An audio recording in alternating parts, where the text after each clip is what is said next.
Hey guys, just a quick note, my microphone is not working right now, so my audio today will probably sound even more shitty than usual.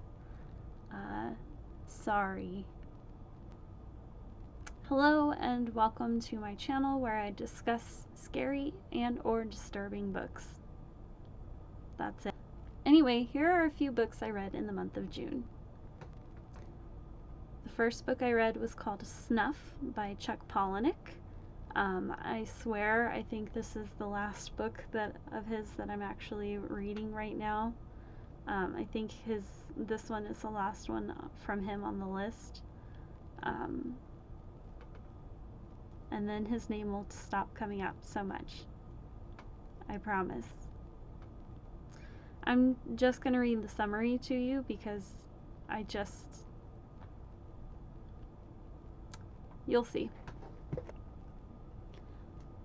Cassie Wright, porn priestess, intends to cap her legendary career by breaking the world record for serial fornication. On camera, with 600 men. Snuff unfolds from the perspectives of Mr. 72, Mr. 137, and Mr. 600, who await their turn on camera in a very crowded green room. This wild, lethally funny, and thoroughly researched novel brings a huge yet under-acknowledged presence of pornography in contemporary life into the realm of literary fiction at last. Who else but Chuck Palahniuk would dare to do such a thing? Who else could do it so well, so unflinchingly, and with such an incendiary, you might say, climax? So that sure was a book I read. I won't get too into it because I will be doing an actual breakdown of the book later. So the book is not for me, but I get it. I get the message and everything. It was just lacking on plot a little bit, and I didn't particularly care for any of the characters. You could probably go ahead and skip this one, I think. I read you the summary, and there's not much else going on other than that. If I had to rate this book, I'd probably give it 2 soggy, dip-covered barbecue chips out of 5. The next book I read was called The Girl from the Well by Rin Chupeco. The summary is as follows. Okiku wants vengeance, and she gets it. Whenever there's a monster hurting a child, the same way she was hurt 300 years ago in Japan, her spirit is there to deliver punishment. But one American boy draws her like no other.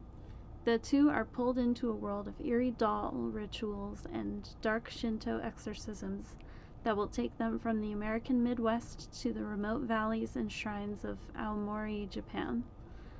The boy is not a monster, but something evil writhes beneath his skin, trapped by a series of intricate tattoos.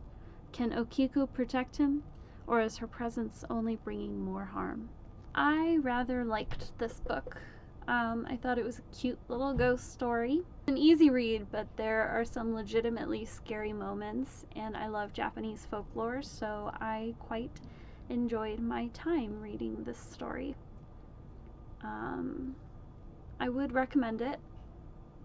If I had to rate it, I'd give it 3.5 10-year-old boys with full sleeve tattoos out of 5. The last book I read is actually one that I'm still reading. It's called My Eyes Are Black Holes by Logan Ryan Smith. And here is the summary. My eyes are black holes. My brain is a wormhole. These are 2 of Jack's nebulous thoughts forming a universe of confusion in his fragile psyche. He believes it so strongly, he refuses to open his eyes fully, terrified of the potential repercussions. Sleep is Jack's only respite. Is that how you say it? Respite? That's how I say it. From his cracked memory.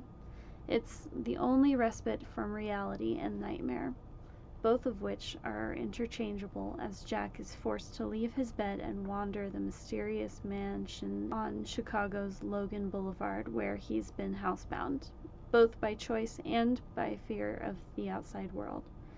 But it's what's inside the house and what's inside Jack that he should fear. This is not a haunted house story. When Jack's story is over, however, the house on Logan Boulevard will be haunted. That is, if it can survive Jack's opened eyes. So I'm about halfway through this book right now. I do plan on doing a breakdown on this book next video, since it's on my list of disturbing stories. I'm really liking it so far. It's a little confusing at times, but I think a breakdown on this book should be fun. I would recommend this book, but I'm not going to rate it since I haven't finished it yet. We'll see if it can stick the landing. So those are the books I read the past month. I've not been reading a lot. I've been feeling pretty burnt out on life recently. So lots of bouts of staying in bed and not wanting to do a whole lot. I'm starting to feel better, so hopefully I'll be out of that rut soon. I quit my job. That was a thing that happened. I have no idea what I'll be doing next. I have no idea what I'm stepping into right now. I just knew that I can't teach anymore. I'm just so burnt out on it, and that's just not fair to the kids. They're not getting the care that they need or the education. So I am stepping out of that field and looking for something different. Hopefully something that I can do from home. But you know, if I have to go to an office and sit at a computer, I'm fine doing that too. So either way, hopefully it's something like that. Yeah, thanks for listening to me rant about my real life. I appreciate it.